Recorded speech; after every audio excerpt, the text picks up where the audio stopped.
And yeah, the first speaker, the keynote speaker, is Mr. Konrad Feldman from Quantcast. He is the founder and CEO of that advertising technology company from the USA, California, I guess, right? Cool.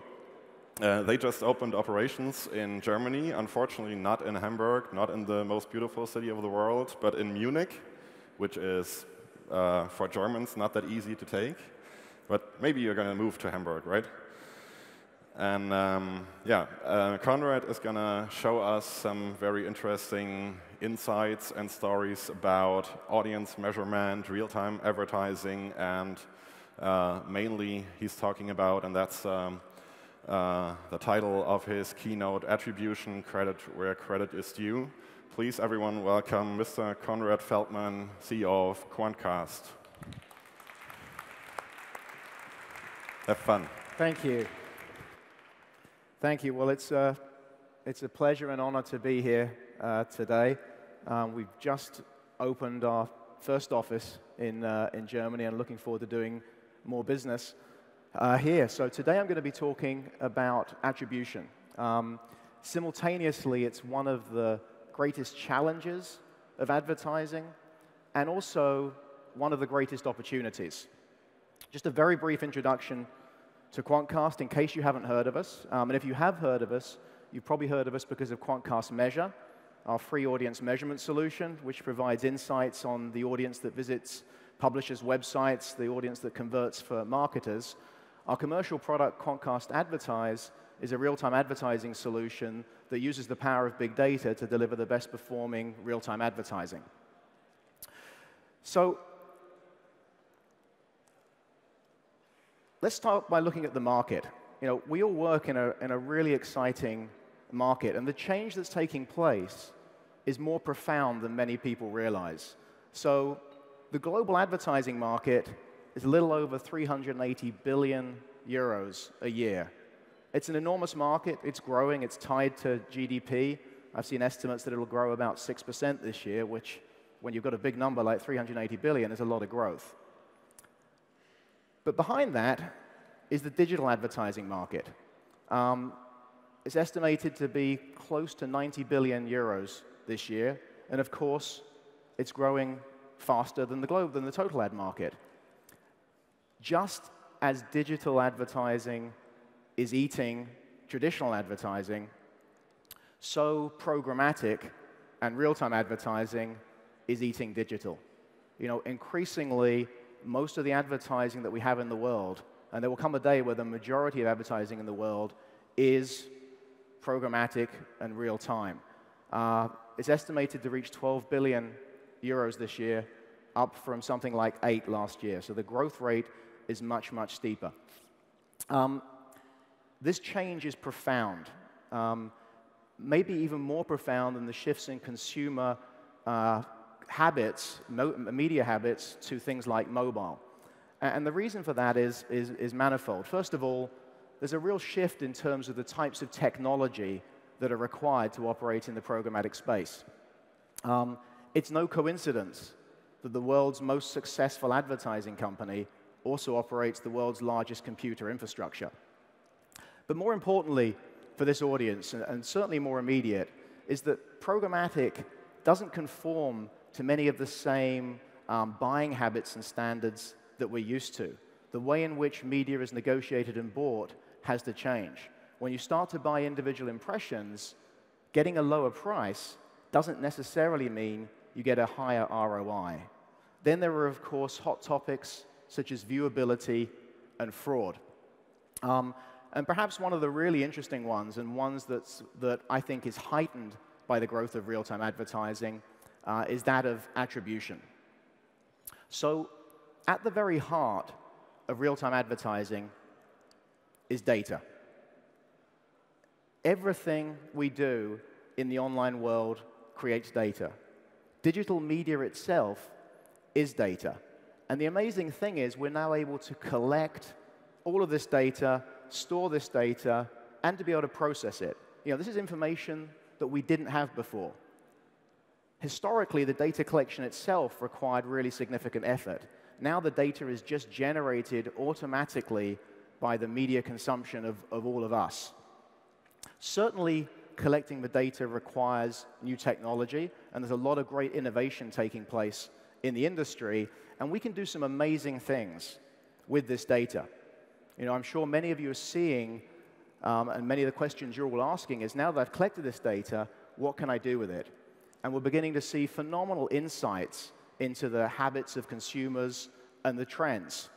However, in other important ways, this abundance of data starts to create problems for us. So we humans are phenomenal pattern matching machines. We love to see patterns.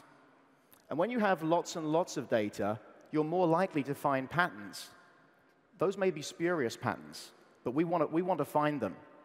And there are many mistakes that take place today in interpreting data. The media industry is not used to dealing with so much data, and we are making the sorts of problems that are actually very common in data analysis. And the one that I'm going to talk about a lot today is the problem of mistaking correlation for causation. So probably everyone's familiar with this quote, maybe the most famous quote in advertising. Half the money I spend on advertising is wasted.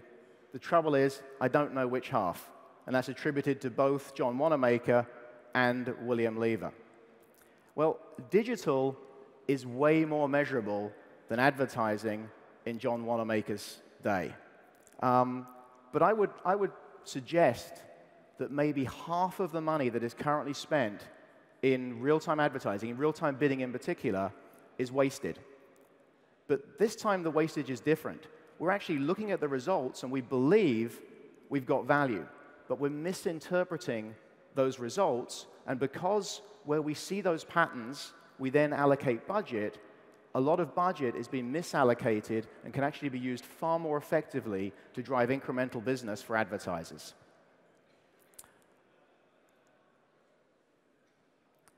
Attribution is advertising's greatest challenge. It always has been. Understanding the extent to which your budget allocations and the full range of exposures of advertising that consumers have drives outcomes is a really, really tough challenge. And in a world of real-time bidding, with an abundance of opportunities to reach consumers, and where we're able to use retargeting at a scale that was never previously possible, the implications of getting it wrong are greater than ever. Real-time advertising has pushed already deeply flawed attribution mechanisms and models past their breaking point. And this isn't because we can't measure it. We can measure it better than ever before, but often we're measuring the wrong thing. And today I'll provide some background on these challenges and some practical advice on how you can ensure that your attribution approaches don't fall into some of these common traps. There is a lot of progress being made in the space of attribution. We started looking at this and talking with our customers about it 24 months ago, and in just the last 6 months, the pace of conversations, the level of interest has really picked up significantly. Advertisers are now paying attention. This is some data from a survey done last year by Ad Age and Newstar, and close to half, not quite half yet, close to half of all the companies asked were using or were thinking about using digital attribution methods. If you're not, for the people that aren't using them or thinking about them, you'd wonder, well, what are they using? And of course, they're using some attribution mechanism. They're using something that comes from a campaign that helps them say, well, I'm attributing success to this vendor. Here we're talking about more sophisticated attribution mechanisms that it can incorporate multiple touches into evaluating influence. Digital makes it possible to measure every touch, but it doesn't necessarily make it easy to understand which touches or which combination of touches are effective and important in driving outcomes. I think this quote, which was also from the same report, sums it up really well. I'll read it out. Last touch attribution is so done. For me, it's like having a sales guy at the Macy's store entrance with a big sales display in front of him and attributing every sale in the store to that guy, so that everything you have done up to that point is completely ignored. Of course, that wouldn't make any sense to do this, but this is exactly what is happening today in the vast majority of real-time advertising. So there's actually a problem beyond just sort of the last touch appearing to get the credit, which is even more insidious. And that is that last touch can be gamed. So incentives are everything. Incentives drive behavior. So one way in which they drive behavior is that people who want to do a good job, who want to be recognized for delivering value, may modify their tactics to capture the last touch, regardless of whether that offers incrementality to the advertiser. So to highlight this, let me tell you a personal story. This is me. This is approximately 21 years ago. It was just before I finished my undergraduate degree. Actually, shortly after this photo was taken, I finished my computer science degree, and I was accepted into the PhD program and offered a job as a researcher. And I was given the summer off. I didn't have to start my job until September. So I had the summer off completely, and I had great plans to be a DJ. So, with a friend of mine, I went to the island of Rhodes. I went to the resort town of Faliraki and tried really, really hard to get a job as a DJ.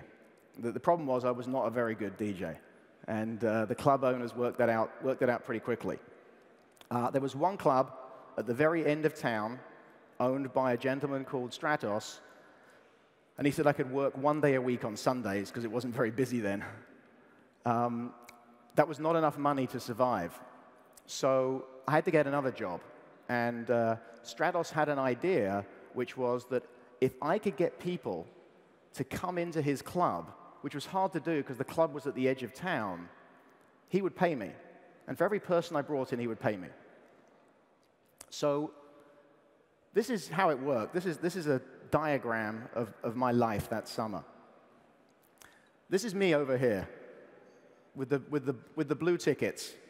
Every ticket that I gave out, walking around the beach all day long and the restaurants and the bars, if that ticket was handed in later on, I would get paid. This was my first ever media plan. So my equipment, sunglasses, and a lot of suntan lotion. As you can probably tell with the red hair, I'm very pale.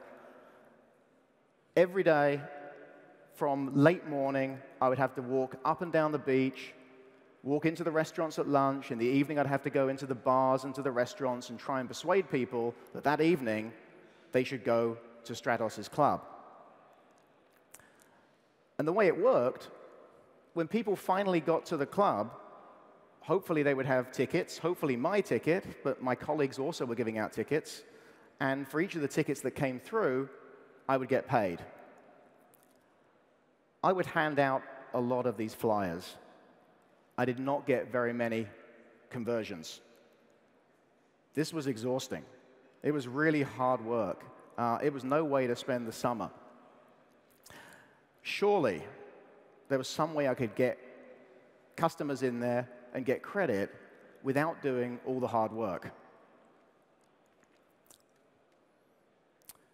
So I came up with an alternative plan. And that was the club was at the end of town. If I stood on the road to the edge of town, there was literally only 2 places people could be going if they walked down that street. They were either going to the club or they were going to the apartment complex that was just outside town.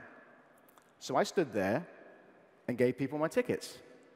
And if they had one of my colleagues' tickets, if they had an orange or a green ticket, I would switch them out and give them my blue ticket knowing that I would get then paid for those people going into the club.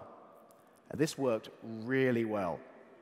I switched my toolkit, no suntan lotion. I didn't go out during the day at all. I just went there in the evening from about 10 p.m. onwards when people would be going to the club.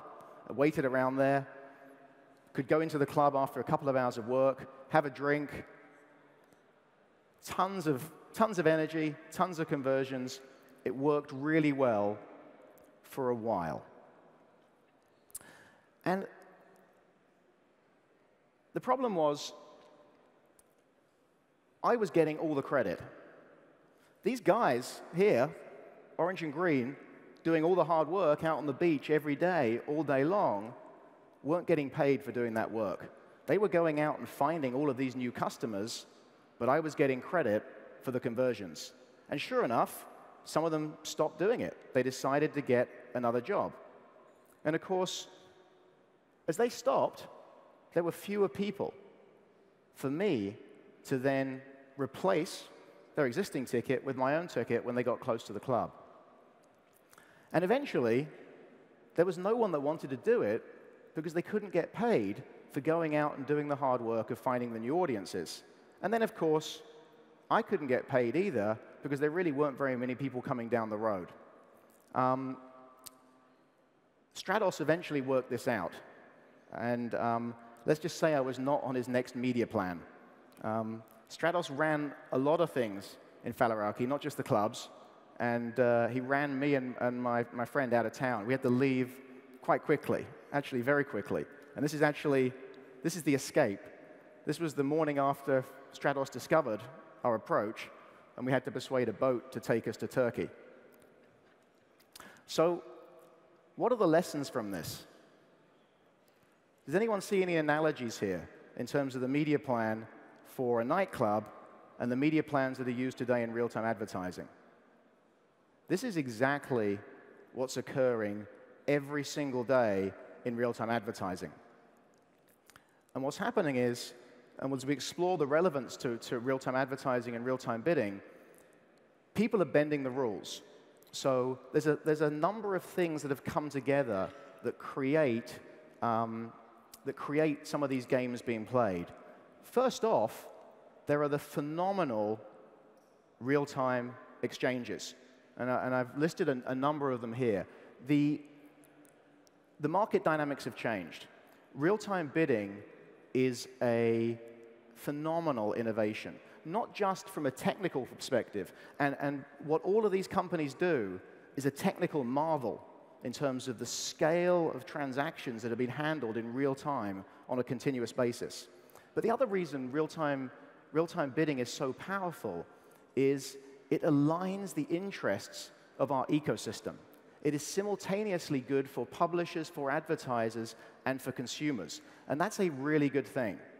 However, that easy access to inventory, billions, now tens of billions of impressions a day, is combining with the fact that retargeting is easier to do than finding new audiences. With retargeting, you've got a small subset of the population that have already raised their hand. You know, you could have 100,000 people that have been to your website. It's much easier to decide, well, I'm going to retarget those 100,000 people than to work out, of the 56 million people online, how many of those should I try and reach? And this diagram simplifies it. If we actually look at it to scale, and if we assume that you've got a pretty big site as an advertiser and 100,000 people come there over the space of, say, a week, that's the relative scale of 100,000 people that have visited your site compared to the internet population in Germany. It's way, way, way easier to say, well, I'm just going to focus on those people than to do the hard work of working out which of the people amongst the 56 million there are most likely to be interested in this product if we can get the right message in front of them at the right time. These two factors together, the availability of huge amounts of inventory continuously in real-time exchanges, combined with the relative ease with which vendors can do retargeting, has created a race to the last touch. Everyone wants to make sure that their ticket is handed in at the club. And the effect of that is startling. This is from an article by Ad Age, and sort of it's termed "The Pants That Stalked Me." And someone saw over 20 ads in under 10 minutes. But try this for yourself. Go to an advertiser's website, place a product or two in a basket, and see what happens. You may have to look for the ads. They may not all be above the fold, but pretty soon you'll start seeing a lot of ads for that product. You may see several ads per page, and it's not that people are trying to create a cocoon advertising experience. It's really that they desperately want to get that last touch, because it's only that last touch that is recognized, and their technology may not be very good, and so you're just going to end up seeing a lot of ads, potentially, from a lot of vendors.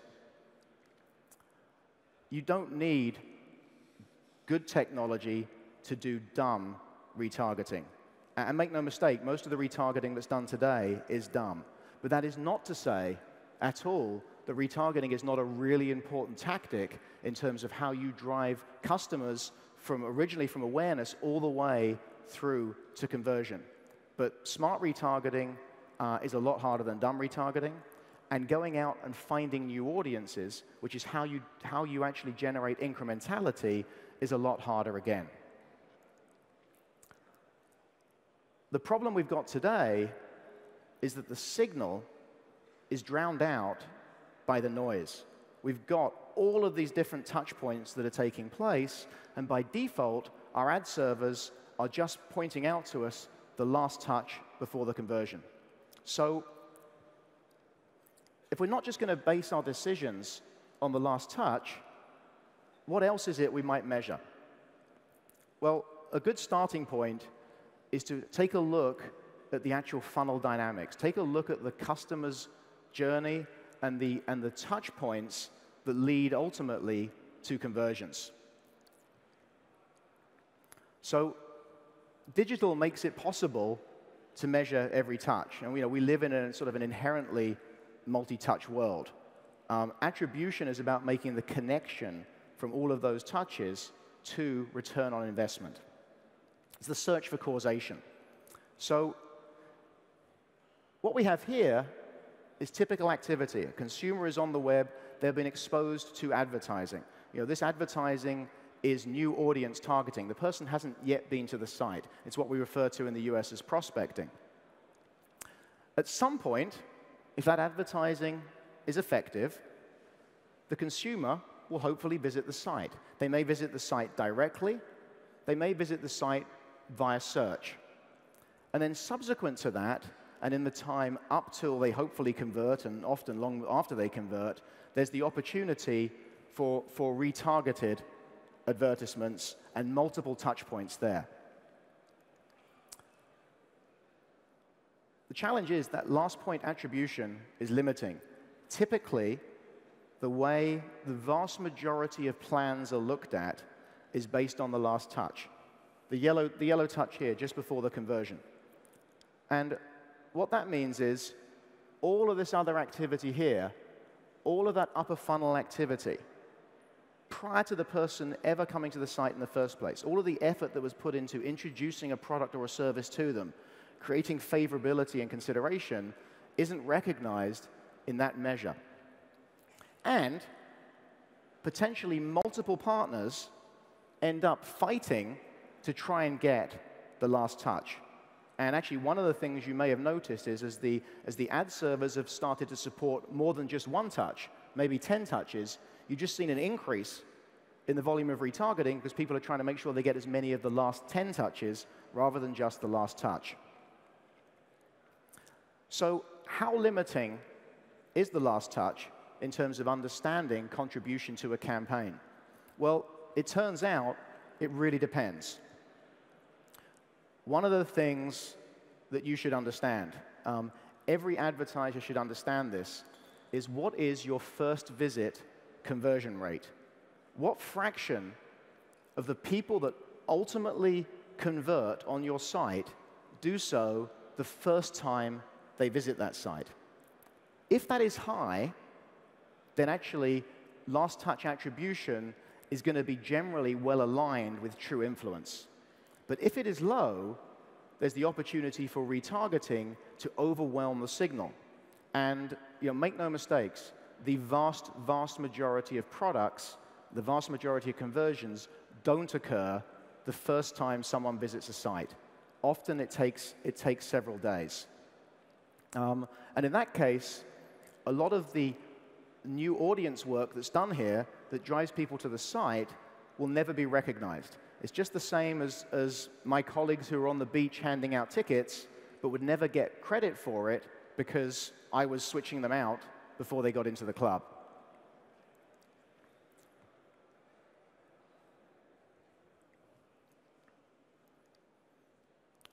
So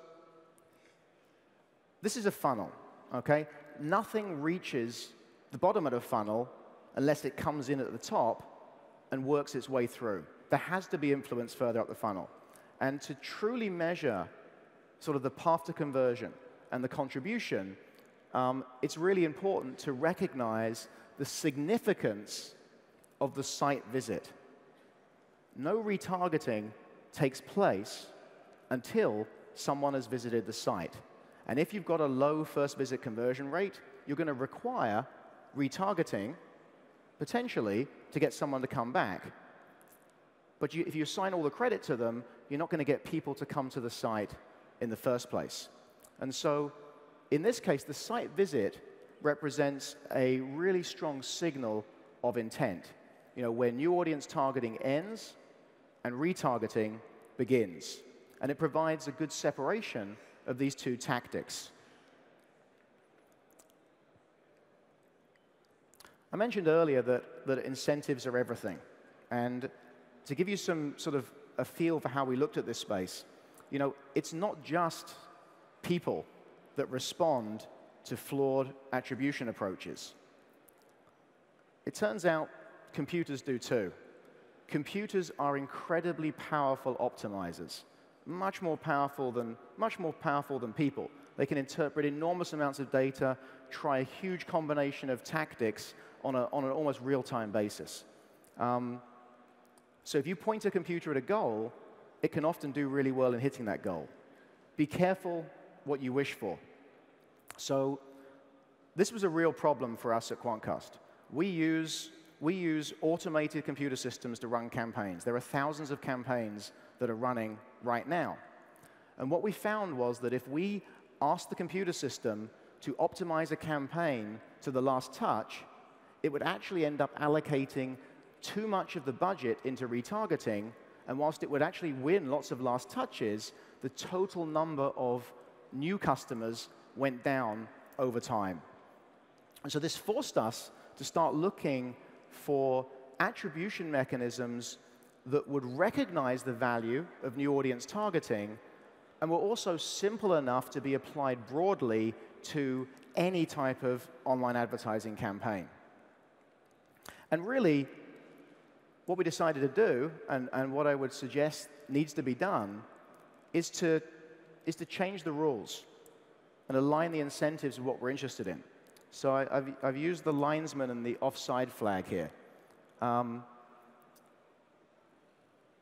long time ago, football didn't have an offside rule. It didn't exist. And what used to happen during the games was pretty much everyone would hang out by the goal, wait for a long ball, and hope to just get it over the line. And of course, the offside rule changed the way the game was played for the better. What we have to do is develop alternative rules, alternative mechanisms for understanding campaign contribution. But how can we do this? Well, what we've been doing is using a very simple but powerful model. And the idea is to actually split the funnel and assign dual credit for conversions. One part of the credit goes to the last touch before the conversion. That will often be from retargeting. But another part of the credit goes for the last touch before the consumer visited the site in the first place. Importantly, it's only the last touch for visits for people that ultimately convert. If you just did the last touch for visits, you'd be incenting the computer system to get lots of people, or the vendor to get lots of people to the site who are never going to convert anyway. Currently, most attribution mechanisms aren't incorporating that site visit into their allocation of credit. And what's really powerful about this dual credit model and that last touch before the visit is, first of all, it's simple. Simplicity is good. There's an important point here. I'm certainly not claiming this is the ultimate attribution mechanism. There is far more sophisticated models that can be built based on rules and algorithmically and so on.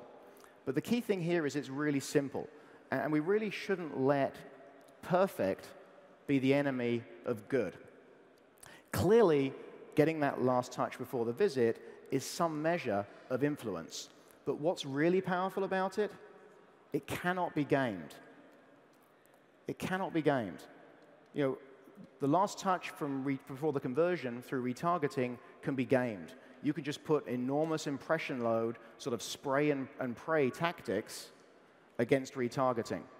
And you see that happening all the time.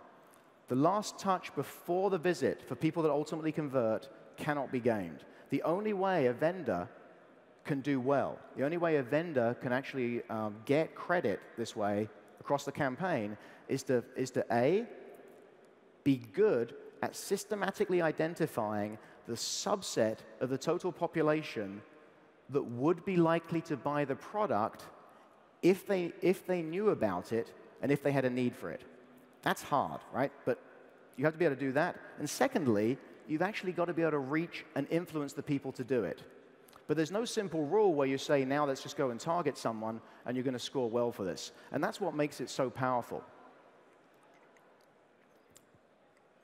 So I'm going to take you through an example here of how you can use dual credit for getting multi-vendor insights on a plan, and how you can use it to then actually optimize your plan, and how it will deliver different outcomes than just optimizing against last touch before the conversion on its own.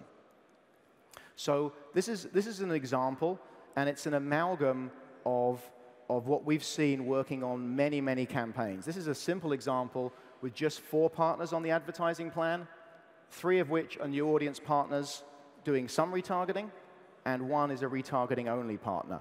This is simplified. One of the things that I have noticed in the market here in Germany is often there's a lot more than 4 people on the plan. I've seen plans with well over 20 people on it against real-time advertising and networks. That's too many. There's going to be way, way too much noise there in terms of trying to pick out signal. But we'll take this simple example. What you can see here are the different partners on the plan. They all have equal budgets, and you can see the relative percentage of impressions that are allocated to retargeting by each vendor. When that campaign runs, you'll see the relative apportionment of the last touch before conversion, standard ad server, last touch attribution here, and the number of conversions out of the total that each of them get, and the relative CPA on a last touch basis. And when you look at it this way, it's pretty clear that the retargeting vendor is delivering by far the best outcome. So if we were to look at this, where the retargeting gains most of the credit here, what we would do if we were optimizing this plan is to remove the 2 worst performing partners according to last touch before conversion and assign their budget to the best performing partner. But what actually happens, this is like saying, hey, green and orange, I'm never seeing any of your people here. I'm not going to work with you anymore. I'm going to give more of my budget to Konrad handing out the blue tickets. And of course, what happens is you actually end up with fewer total conversions. Now let's take a look at what happens when you use a dual credit model as a means for determining how you would allocate budget. And one important point that I didn't touch on earlier is you decide how to allocate the dual credit. A very simple way would be 50-50, but you decide based on your funnel dynamics. You might allocate more to the last touch or more to the last touch before the visit. In this case, when we look at dual credit, we have very different calculations in terms of conversion contribution and the actual cost of those conversions. We would make a different optimization in this case and actually remove partners 2 and 3. And now what happens is you actually have more total conversions.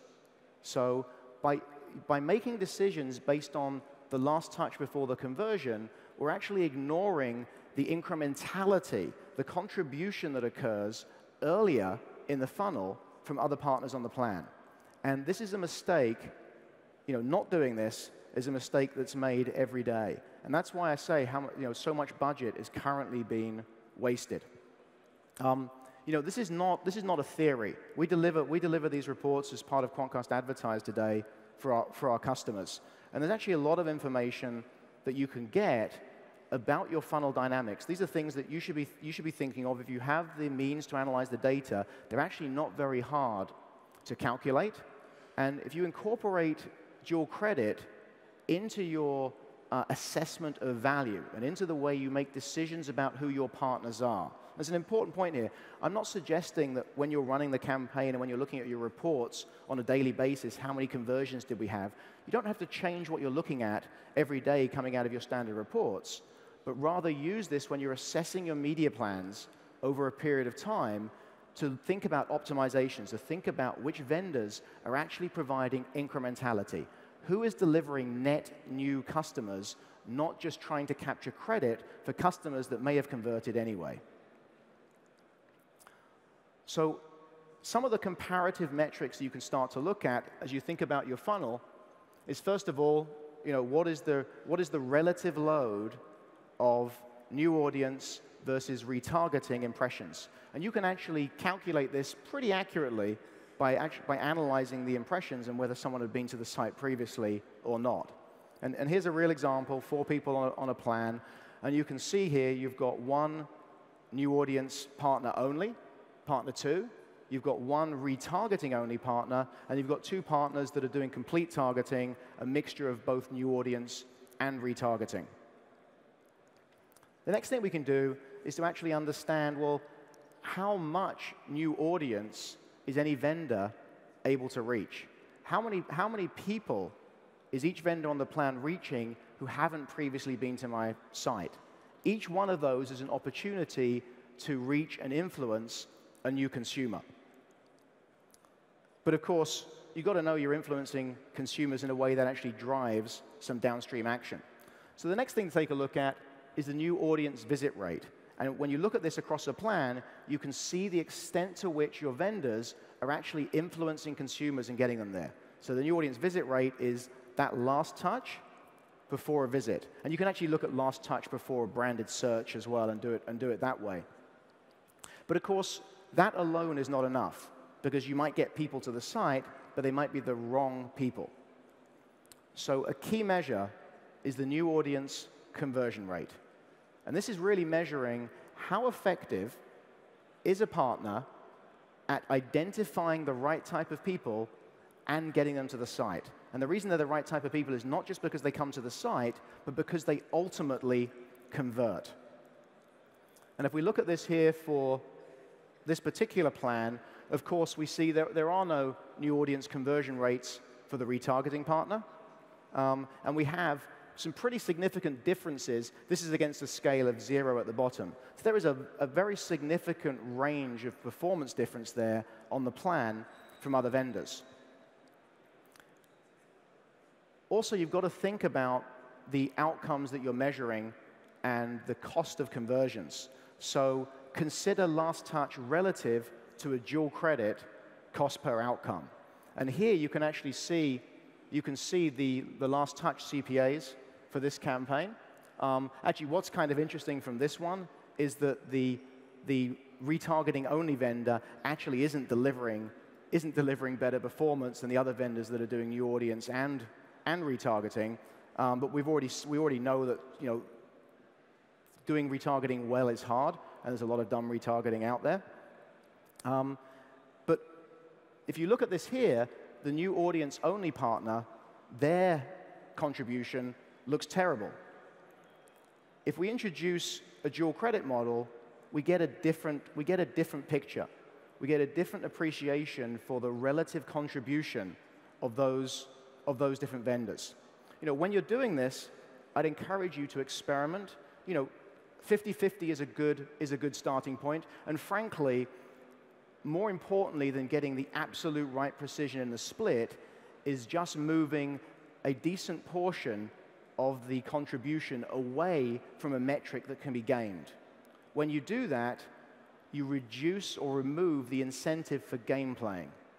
You create an incentive which is to go out and find new customers and persuade them to come to my site in the first place. And you will be immediately, just start with 50-50, you'll be immediately in a much, much better place where you're not just rewarding correlation.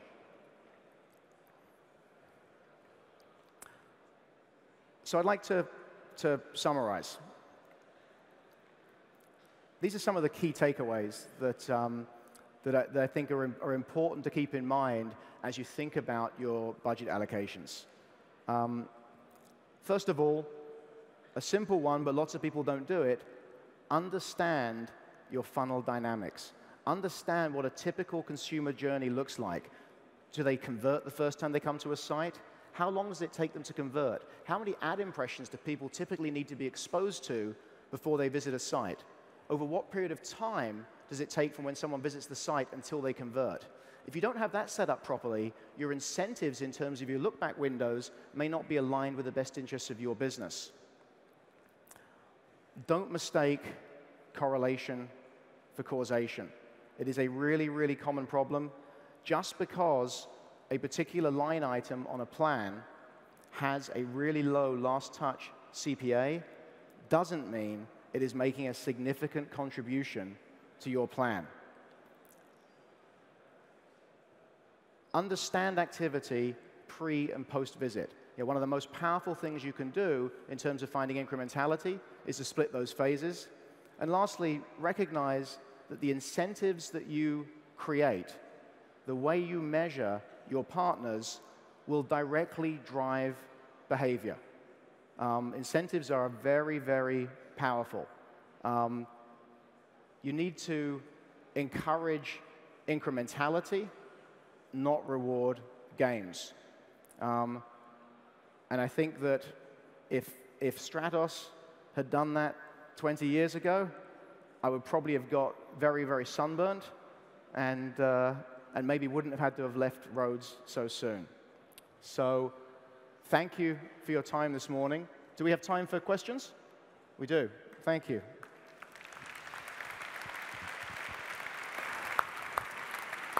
And I know I've covered a lot of ground here today. If you'd like any further information on the materials here, I'm around, and a number of my colleagues are around, and please feel free to reach out to myself or our managing director here in Germany, Paco. Thank you very much for this very inspiring keynote. I think I've hardly ever seen so many people take pictures with their phones of all your interesting slides. We're running a little late, so we don't have that much time for questions, but I don't want to take away your precious time with my dumb questions. That's why I'm rather asking you for smart questions from the audience. So who's first? Who has a question? We have microphones over there. Please raise your hands. Well, that was easy. Ah, there's one. Is there any value in measuring first touch to conversion? So you talked about last touch before visit, but what about first touch? Yeah, I think that there can be, absolutely. And in fact, there's clearly value in measuring all of the touches. And I don't.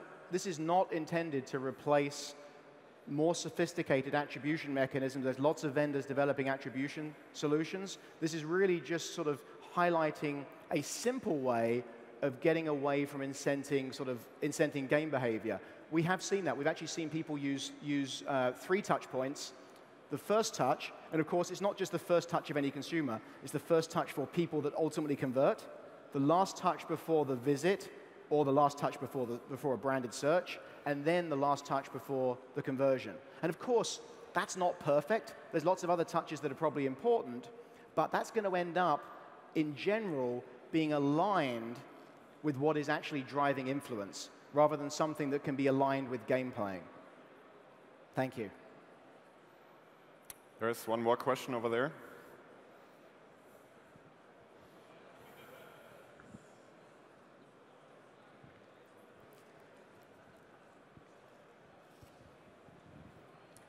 Hello, Cameron Harmon, OpenX. Konrad, is there any value in measuring click-through rate? Yeah, there's absolutely value in measuring click-through rate as one of the metrics that you're considering and looking at in terms of a campaign. I think that you have to also understand the limitations that can occur with click-through rates, and there's two sets of limitations here. One relates to human behavior, and one relates to non-human behavior. So let me cover the human one first, and that is, our industry, the online advertising industry, grew up on clicks. The click is the metric for search. And as consumers, when we conduct a search, we go there with the express intent of clicking on something. So the click becomes a really good measure because everyone's going to do it. For display advertising, the click can be more problematic. Actually, the vast majority of people don't click on ads. The vast majority of people that convert for your products never clicked on an ad. And the reason that can become challenging then is, think about automated optimization. If you are optimizing towards click converters, you will get them, but you may miss all of the other converters. And whilst you may end up with more click converters, you'll end up with fewer total converters. So that's a click conversion. The click-through rate, I think, can be really problematic because it's often not aligned with what you're trying to achieve in campaigns. And one of the big problems is that as the growth of fraud, which is a big problem in display advertising, one of the things that the fraud bots will do is click on ads knowing that people are optimizing to click-through rates. So I think it's a useful metric to be looking at in terms of the range of things you're considering, but I think it can be not just suboptimal, it can actually be anti-optimal in terms of your advertising campaigns if you use it as your key primary metric. Thank you. Do we have one last simple, short question? That's great that we don't, because we have to go into the coffee break. But first, another big audience for Konrad Feldman. Thank you very much. Applause. Thank you.